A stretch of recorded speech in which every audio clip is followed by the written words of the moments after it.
Bismillahirrahmanirrahim. I am Asmajkur. I am lecturer of Botany in Hamida Rashid Institute of Science and Technology, Multan. Today our topic is about biome and biological method. What is biome? The word biome was suggested by an ecologist, Frederick Edward, in the year 1916, which referred to the word biotic community. A biome is an area of the planet that can be classified according to the plants and animals that live in it. Temperature, soil, and the amount of light and water helps determine what light exists in a biome. Biomes of the world.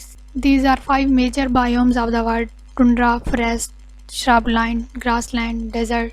Biological method. The scientific method in which biological problems are solved is known as biological method. Biological method को इस्तेमाल किया जाता है to solve biological problems, or the method which is used to solve the problems in the field of biology by observation, data collection, and experimentation is called biological method. Biological method has also played important role in scientific research for almost 15 years. Biological method का जो first step है वो है observation. Observation क्या है? मुशाहिदा करना. Observation की 2 types हैं, qualitative observation and quantitative observation. Qualitative observation में हम क्वालिटी को चेक करते हैं, जैसे कलर है, टेस्ट है एंड स्मेल है. क्वांटिटेटिव ऑब्जर्वेशन में हम क्वांटिटी को चेक करते हैं. नेक्स्ट स्टेप हमारे पास है हाइपोथेसिस. हाइपोथेसिस क्या है? Tentative explanation of the observation is known as hypothesis. Next हमारे पास है एक्सपेरिमेंट. एक्सपेरिमेंट में हम क्या करते हैं? हम उस हाइपोथेसिस को एक्सपेरिमेंट करते हैं, उसको मुख्तलिफ प्रोसीजर्स में से गुजारते हैं, फिर देखते हैं कि ये हाइपोथेसिस कितना ऑथेंटिक है. एक्सपेरिमेंट में हम रिजल्ट्स को ड्रा करते हैं और उनको एनालाइज करते हैं. ऑब्जर्वेशन.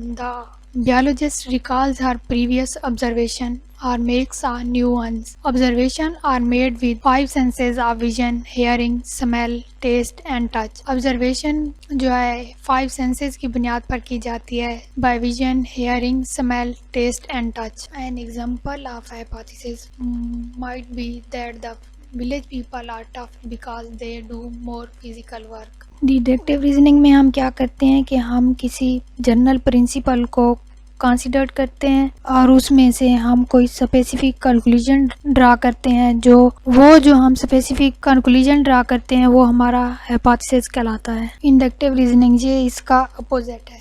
इंडक्टिव रीजनिंग में it move from specific to general. Theory and productive theory. An hypothesis that is repeatedly tested without ever being falsified. ऐसा हाइपोथेसिस जिसको बार बार टेस्ट किया जाए और उसमें कोई गलती साबित ना हो, थ्योरी कहलाती है. A theory that is predictive and has explanatory power suggests new and different hypotheses. Scientific law. A scientific law is a uniform or constant fact of nature. It is virtually or irrefutable theory. Biology is short in laws due to elusive nature of life. उस theory पे भी scientist experiment करते हैं. अगर उस theory में भी कोई ऑब्जेक्शंस ना हो तो वो एक लॉ बन जाता है. बायोलॉजिकल मेथड का ये डायग्राम है, इसमें दिखाया गया है कि बायोलॉजिकल मेथड ऑब्जर्वेशन से स्टार्ट होता है. इसके बाद हाइपोथेसिस की 2 टाइप्स हैं, डिडक्टिव एंड डिडक्टिव. फिर उस हाइपोथेसिस को टेस्ट किया जाता है, तो वो अगर उसमें कोई ऑब्जेक्शन ना हो तो थ्योरी में कन्वर्ट हो जाती है. थ्योरी फिर प्रोडक्टिव थ्योरी में कन्वर्ट होती है और उस थ्योरी पे भी साइंटिस्ट एक्सपेरिमेंट करते हैं और उसको एक्सपेरिमेंटली प्रूव करते हैं, तो वो साइंटिफिक लॉ में कन्वर्ट हो जाती है. इट मीन्स थ्योरी में भी ऑब्जेक्शंस मिल सकती हैं, लेकिन जब वो लॉ में कन्वर्ट होती है तो उसमें कोई भी ऑब्जेक्शन नहीं होती. Thanks for listening. So please like and subscribe our channel.